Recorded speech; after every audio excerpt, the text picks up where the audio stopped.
If you've ever wanted to explore British history, cathedrals and churches are an excellent place to start, as many sites have been around for centuries and tell an important story to local and national history. Cathedrals and churches have also played a vital role in everyday life for nearly everyone for centuries, and some still do. However, something is changing in Britain that has never happened before since the arrival of Christianity into Britain. More and more people are becoming non-religious, or more specifically, more people are not identifying their religious or spiritual connection with Christianity. And in this video, what I'm going to show and explain is the way cathedrals and churches are trying to change to meet this new challenge. But before I continue, I need to give some backgrounds both about the problems these places are facing and my own beliefs and biases, so you can understand my points and where I'm coming from.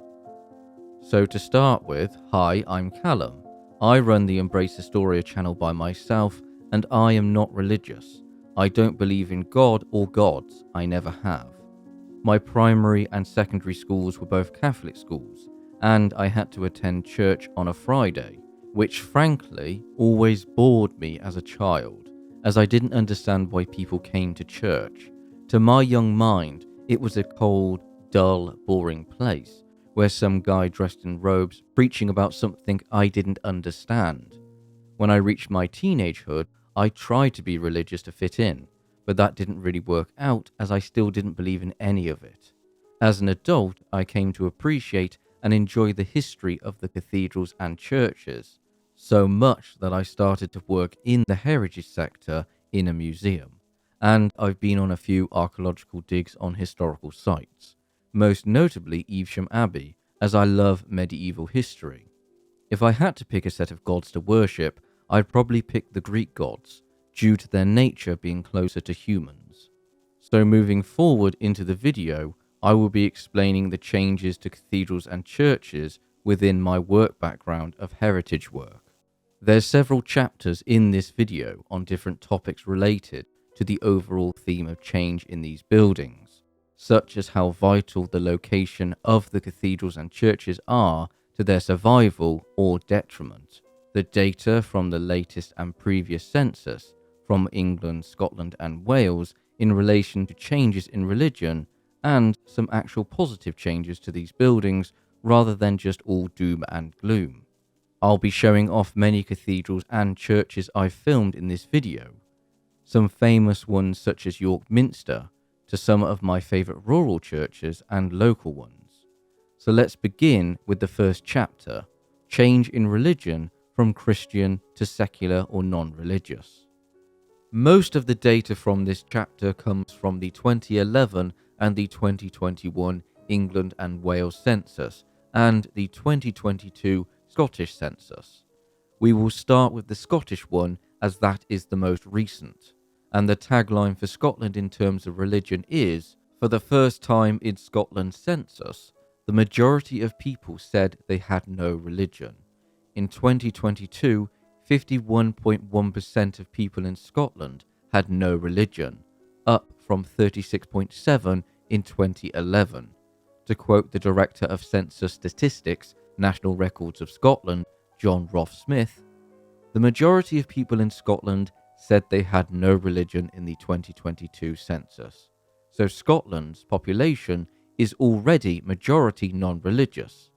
But there is no one age group as the change has occurred across each age group. Quote, the percentage of people with no religion increased across all age groups since the 2011 census, with the age group broken down into categories. Quote, young people are more likely to say they have no religion than people in older age groups.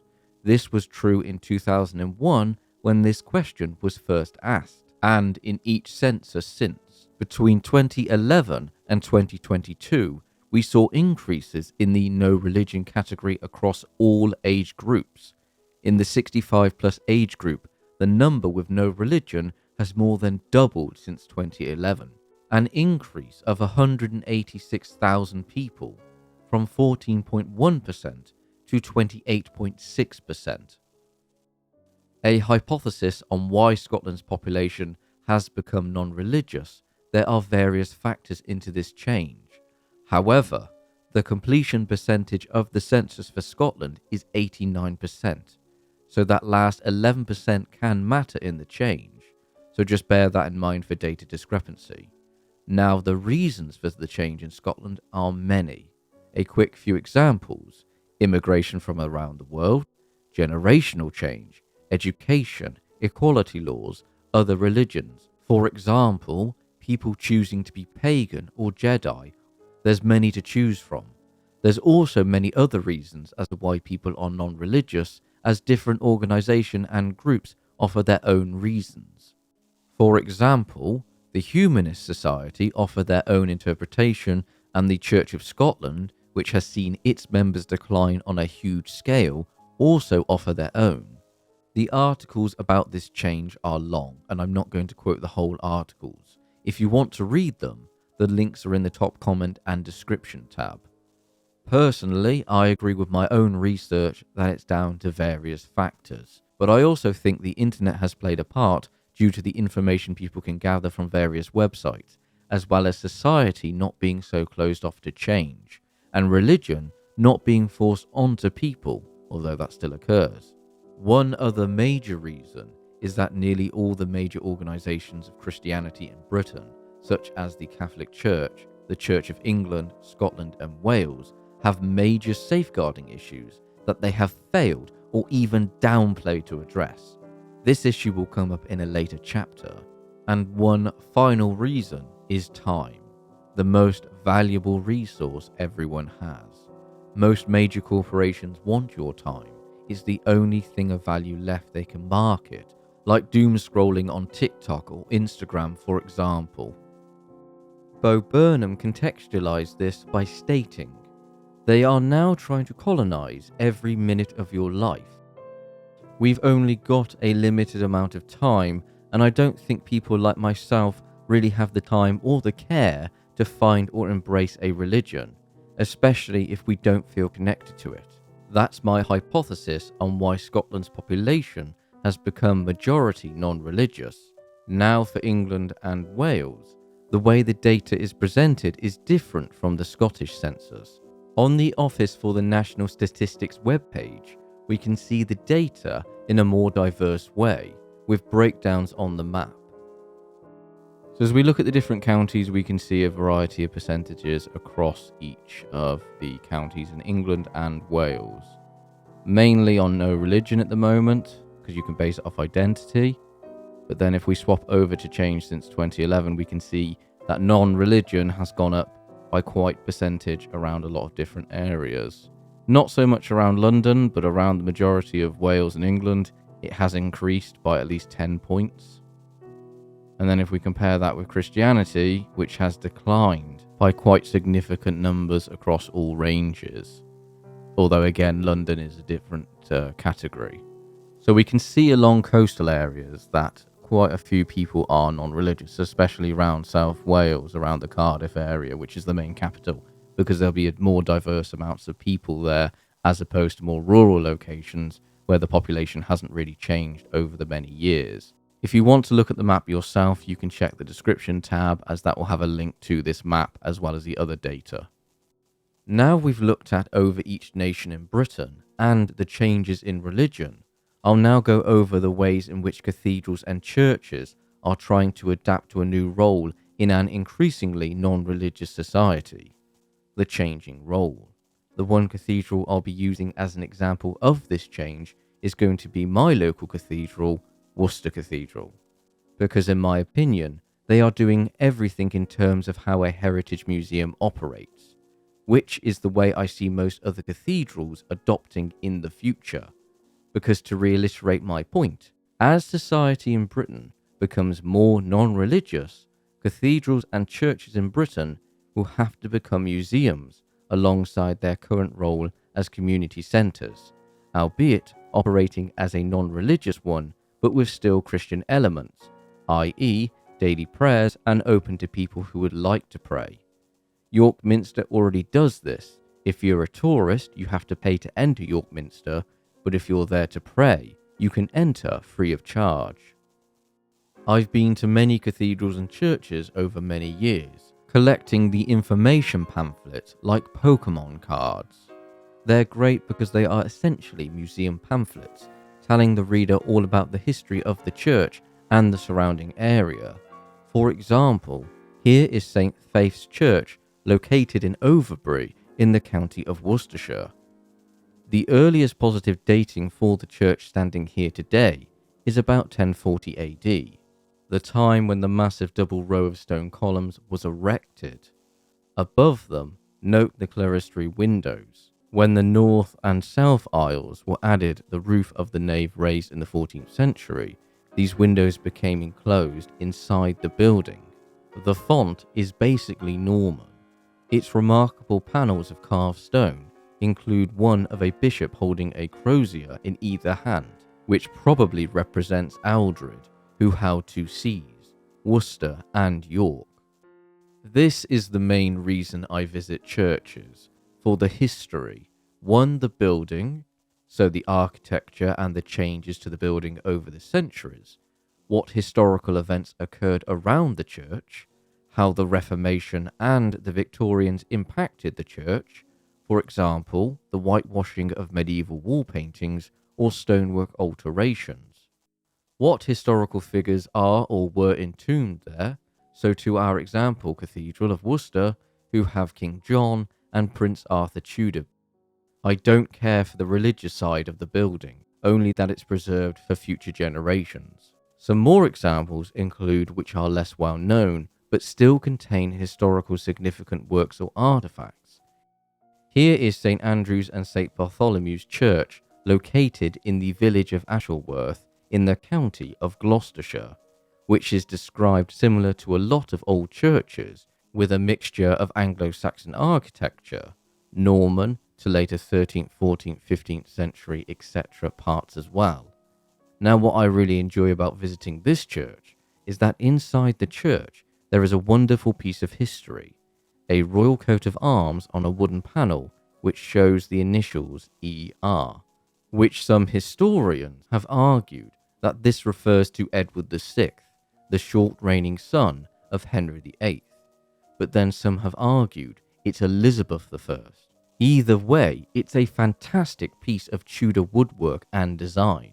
Now, if this is Edward VI's initials, it makes the church even more special, as in the book, Notes on the History and Architecture of Ashleworth Church, it states, as the late Anne Hulbert states below, royal arms for Edward VI are incredibly rare. Only two others are known, at Preston in Suffolk and Westerham in Kent. The history of that church is what drew me to visit it. One final rural church, which is one of my favourites, is St. Mary's Church in Kempley, Gloucestershire. This lovely little 12th century church has some of the best medieval wall paintings in England, and one of the oldest roofs in Britain.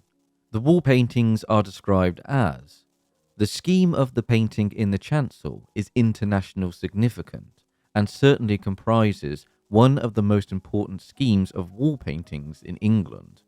The frescoes are remarkable in that the scheme is virtually complete and are dated on stylistic grounds to the 1120s. Now, these churches are quite difficult to get to if you don't have a vehicle, as they're both located in rural locations. Both act as a place of worship for anyone who wants to visit them, but are really just monuments, especially St. Mary's, as most visitors to this church would be people on a walking trail, as a national trail runs through the site, and the church would be a stopping location for them or for people like myself who like to visit churches for historical reasons. I've spoken about two rural churches and the simple role they play. As for Worcester Cathedral, this location offers various activities to bring in visitors and have really embraced the change in their role. For example, the cathedral has a cafe located in the cloister, which serves a variety of hot and cold drinks and hot and cold food. It also has its own gift shop, which sells local produce such as jams and honey and other gifts. Thankfully, Worcester Cathedral doesn't sell indulgences. Now, one other cool thing Worcester Cathedral does is tower tours, where you can literally walk in the footsteps of a king, specifically King Charles II, as during the final battle of the British Civil Wars, the Battle of Worcester, in 1651, Charles used the tower as a lookout point to see the approaching parliamentarian army. Worcester Cathedral is still the biggest building in Worcester, so the view from the tower is spectacular. The tower tours run in the summer. Then, if you wanted to see the tomb of a king, there's Big Bad King John, the third worst king of England. His tomb features an effigy of him right in the centre of the altar. And if you have any questions about his tomb or John himself, there's always a steward nearby to answer any questions. Not far from King John is the tomb of Prince Arthur Tudor, the older brother of Henry VIII. Had Arthur lived, England would have had its first King Arthur. His tomb is more detailed than John's and is worth a look. But all of this will be available to see during the many guided tours the cathedral offers. The cathedral also offers venue hire for different events, but one of the major draws to the cathedral are concerts. The website mentions Worcester Cathedral is a great venue for an event. The cathedral has regularly hosted concerts and exhibitions, large and small, as well as Shakespeare plays, operas, films, photo shoots, dinners, drink receptions, and flower festivals. One thing that has brought Worcester Cathedral to international attention are the peregrine falcons, as a pair have reared several chicks over the last few years on the cathedral tower, which brings bird watchers to visit the cathedral. Even as I was filming parts of the cathedral with my video camera, many people asked me if I was there to film the falcons. So Worcester Cathedral is doing so many things to raise money for the running and conservation of the cathedral, as it costs £8,000 a day to run the cathedral. This is the biggest issue facing all the cathedrals and churches, the simple cost of running them, alongside the preservation and complex work to fix issues. One example for Worcester: in the early hours of the 27th of November 2021, Storm Arwen tore a pinnacle from the northeast corner of the cathedral tower. The stone fell through the roof of the north choir aisle, damaging the 14th century vaulted ceiling beneath. The vaulting and the roof were repaired in 2022, but now the new pinnacle, which has been expertly designed and crafted by our local talented team of stonemasons, is being put into place. Worcester Cathedral is fortunate that they have their own team of stonemasons who provide vital work, which again goes into the cost of running the cathedral, to which they offer the option to adopt a piece of history, whether it's one of the many angels around the building, or some lovely carved wooden dogs, or even adopt a stained glass window. My favourite one is the one of Prince Arthur Tudor, just opposite his tomb. It's a Victorian copy of the medieval one. In conclusion for this chapter, Worcester Cathedral is operating as a museum, but still with the workings of a Christian place of worship, as according to their annual report, legal objectives in accordance with the governing documents. The objectives of the cathedral are: A.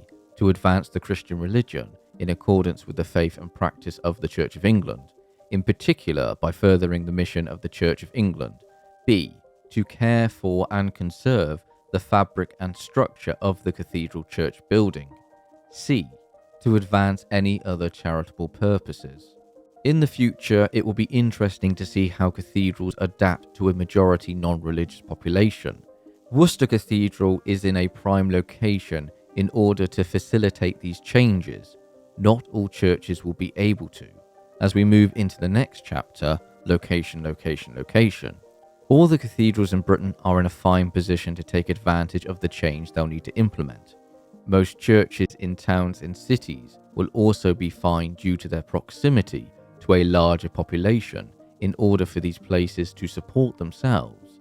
However, the one significant problem with rural churches will be the lack of visitors, as there's quite a number of abandoned churches. The reasons for their abandonment can be various. Some examples for medieval ones especially: the plague, the Black Death wiping out a small village, or the village moving away. One example is St. Nicholas's Church in Lower Oddington. There's also plenty of abandoned churches in Wales. If we compare that with churches that are closed down due to a lack of visitors or a congregation going away, but are in a built-up area with a population able to support the local churches, then those places have a better chance of being maintained. For example, here is the former Winchcombe Methodist Church, built in 1885. The site was closed down, but in December 2023, the local townspeople managed to form a charity in order to purchase and renovate the property, turning it into a community hub for various activities. As you can imagine, with a building from 1885, renovations for accessibility and any lingering maintenance work would require additional funds, which is explained on the Community Hub's website. A lot of the cost is in upgrading the heating and electrics, making the building fire safety compliant, improving existing loos, and adding another accessible loo. The exciting fit-out phase will follow, subject to more successful fundraising. This will include lighting, sound and AV system, theatrical drapes, staging and seating. As this church is in a good location, it has been repurposed for the community good, rather than staying as a derelict building. However, this is not the case for all places of worship. For example, here is a glassite chapel in Scotland, built in 1842, a now defunct Christian sect dating back to the 18th century. This building has not been used for so long that it's become so derelict that it is no longer viable to be maintained or repaired. However, due to the building being a Category B listed building in Scotland, which is described as buildings of regional or more than local importance, or major examples of some particular period, style or building type, which may have been altered. Approximately 50% of listed buildings are Category B, meaning a request order would be needed to demolish the site. England has its own category known as listed buildings, which all cathedrals and churches fall under, so the circumstances under which these buildings can be repaired are under strict conditions. But as more churches lose their congregation and support, rural churches will suffer, whereas churches in, say, the centre of a city or town can be repurposed for the greater good of the community. The next chapter I'll be going over is the issues with churches such as maintenance and pests. So I already mentioned that it cost Worcester Cathedral £8,000 a day to run. Now, let's look at a smaller church. This is St. Peter's Church in Winchcombe, an incredibly old church with history dating back to the 8th century, and it's filled with some wonderful historical treasures. I'll give you a few seconds to guess how much it costs to run this church on a weekly basis. It costs £3,000 a week, so even some of the smallest churches need significant amounts of money to run and maintain each year. The Church of Scotland, for example, has been selling off many churches due to the ongoing costs, such as Curtis Abbey in Fife, which the Church of Scotland stated, "The church is going through a monumental period of change as it reconfigures and reshapes the mission and service around fewer buildings and fewer charges." An 800-year-old abbey for £35,000, which is cheap, but it's a Grade A abbey. You couldn't alter the abbey to the degree needed to live there, as the building is under strict rules. So to start with, let's look at the pests that can damage these buildings. In my job, one task I have to do is to check for pests, specifically different types of insects. Here's a handy guide to all the insect pests many historical buildings suffer from. Now for churches with wooden beams, which is nearly all of them, especially ones from the Middle Ages, the wood-boring beetles are incredibly difficult to deal with. The Deathwatch beetle in particular can cause devastating amounts of damage on wood, as they eat through damp wood to lay their eggs. So if a church suffers weather damage and some of the wood gets damp, then there's a chance it can be infested with these beetles, which over time, if left untreated, could cause the wood to collapse. It's normally very difficult and expensive to treat wood that's infested with these beetles. There's so many issues that can occur in maintaining a cathedral and church. Here is the Church of Scotland's glossary on nearly everything related to church care and maintenance. Some examples, because if I went through everything, we'd be here all day. Bossed when rendering a finish, such as harling separates from the underlying masonry or brickwork, it is said to be boss or bossed. If the affected section is tapped, it responds by returning a dull sound.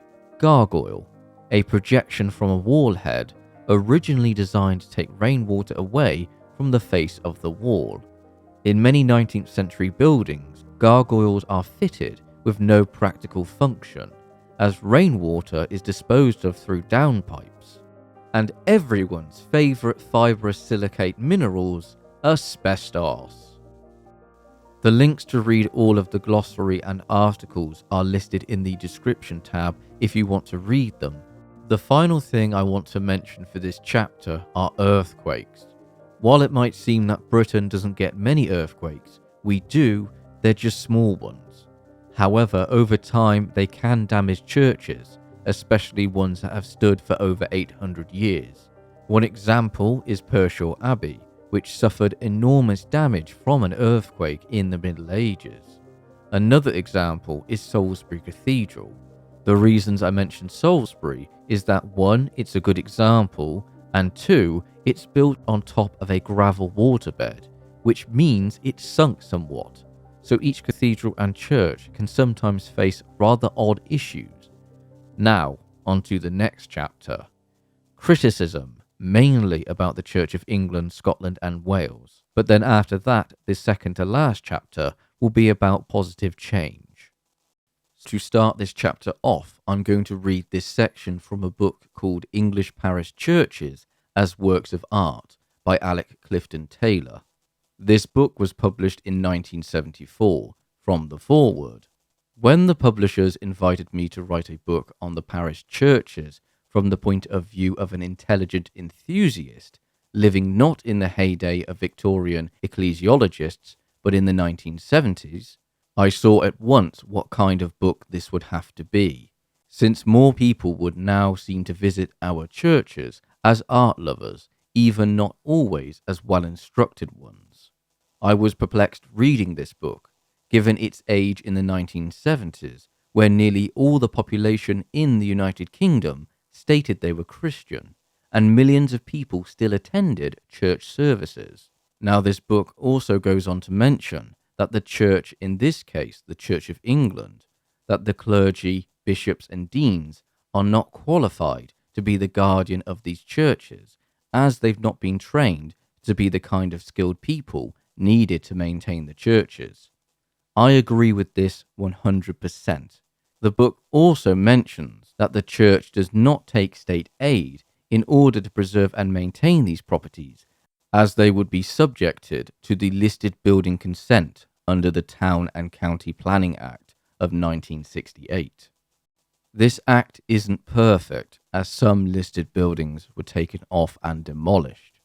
However, the aid would have helped preserve and maintain many churches. There are and were programs to help fix these wonderful places, such as the Listed Places of Worship grant scheme. Here is a chart showing the public funding of historic places of worship in England since 1977 onwards. Of course, it's important to mention that the Church of England has a portfolio in the billions, yet the Church of England might be paying out those billions towards all the historic abuses over the century. Even as I was writing this video out, the now former Archbishop of Canterbury was involved in an utter failure of safeguarding vulnerable people that led to his resignation. Quote, the former Archbishop of Canterbury, Justin Welby, has told the BBC he failed to follow up abuse allegations within the Church of England because the scale of the problem was absolutely overwhelming. In November, he became the first Archbishop to quit as a result of a scandal in the church in more than 1,000 years, after a damning independent review found he did not follow up rigorously enough on reports about John Smith, a serial abuser of children and young men. If this was any other organization that wasn't part of a religion, it would be torn up root and stem. This isn't new, it's happened across all major religions. But for the sake of this video, I'm focusing on the major church organizations in Britain. That's why if you go onto any Church of England website or site, there's a heavy section on safeguarding. But in my opinion, it's an example of how slow the church is to fix its own issues. The Church of Wales also had its own problems recently. Quote, "The Archbishop of Wales has announced his retirement from the role with immediate effect." In a statement issued on Friday evening, Andrew John confirmed he would be retiring as Bishop of Bangor on the 31st of August. His sudden retirement follows a turbulent period for his Bangor diocese after the publication of the summary of 2 reports into failures last month. The summaries mentioned a culture in which sexual boundaries seemed blurred, and excessive alcohol consumption, as well as governance and safeguarding weaknesses at Bangor Cathedral. There is no suggestion the Archbishop has behaved inappropriately. I can't see an increasingly non-religious society tolerating these constant failures to address issues within the churches, and safeguarding. Donations do make up a large portion of the revenue given to the churches. Personally, for myself, if the Church of England, Scotland and Wales cease to exist, as long as the churches and cathedrals are preserved and maintained, I don't care what happens to these organisations. If they can't get people to support them due to past controversies, such as the church's attitude towards people from the LGBTQ+ community, that's their own fault. While the churches are more open and tolerant than they used to be, they still have a long way to go, as friends of mine who belong to those communities have told me they would never step foot into a cathedral or church due to feeling unwelcome. However, as we live in a capitalist society where the phrase money is green, the churches will have to be more open and friendly because they'll need money from an increasingly non-religious society.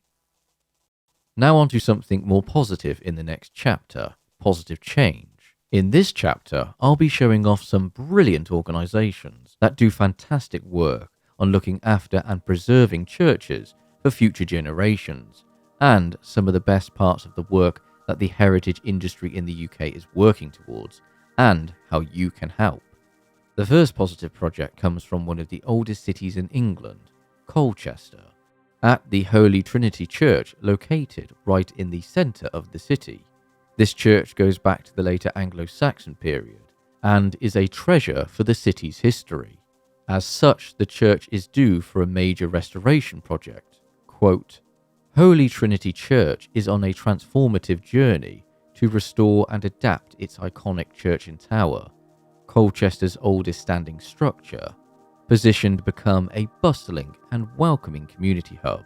This project has secured essential funding, including a substantial £500,000 government grant, anticipated to cost around £4.3 million. The project is set to start by spring 2026. This reinforces my point on how vital locations can matter in how a church is restored, and once the church is restored, it will be used for community projects and as a meeting point for many, as a cafe will also be built within, which gives the church even more appeal. As would you choose to go to this cafe over some rubbish chain cafes like Costa or Cafe Nero? I know which one I'd choose. Another project, this one closer to home for me, is the ruins of Evesham Abbey have been transformed into a lovely garden, mixed with the remaining parts of the abbey, such as the cloister arch and other stone parts of the abbey, giving this area, which for years was left overgrown, into something that gives the abbey space some of its light back. There's loads of other projects I'll go over, but before I continue, I'd like to introduce an organisation that I support both morally and financially, who care for a number of churches across England and Wales. Friends of Friendless Churches. The Friends of Friendless Churches was established by a group of friends in 1957 to save redundant, historic places of worship in England and Wales from demolition, decay, and unsympathetic conversion. This small charity does brilliant work. They've done some wonderful restoration work on many churches and still are today. If there's anything I can say for you to take away from this video, consider supporting this charity. If you're from the UK, you can see what churches they look after near you. Or if you're from North America, you might have ancestors who lived and perhaps are even buried in some of the churches that are in the Friends' care. So it's worth checking them out. The Friends even have a YouTube channel where they show off their restoration and the stories behind it. So, if you can only support in one way, go and watch their stuff, comment, subscribe, it all helps. One cathedral I've been incredibly impressed with over the last few years is Winchester Cathedral. Similar to Worcester Cathedral, they've really embraced the whole museum aspect of what these places can become. One particular part that enticed me to visit is the Kings and Scribe exhibition, which, quote, traces the story of Winchester Cathedral from its Anglo-Saxon origins to present day. See the magnificent 12th century Winchester Bible, visit the historic Morley Library, and discover the evolution of the Norman Cathedral as it was created, destroyed, and remade across time.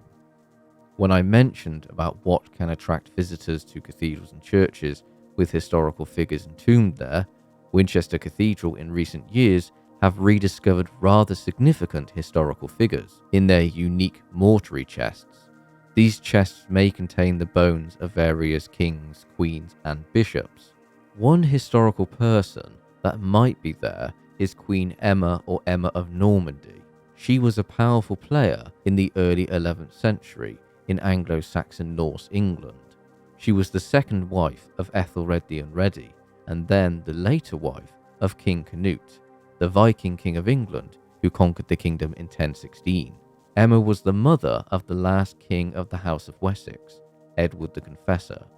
However, Canute's remains might also be in one of the many bones housed in these chests, which, if that's ever proven, would be an enormous boost to the cathedral. To have the one decent Viking king of England would bring in a huge amount of tourism. A good example is when Richard III was entombed at Leicester Cathedral. Large amounts of people visited the site solely to see Richard's tomb. And one final positive story.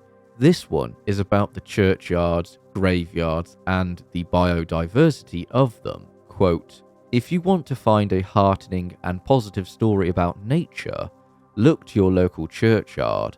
There, between the lynch gate and the porch, a quiet revolution is going on.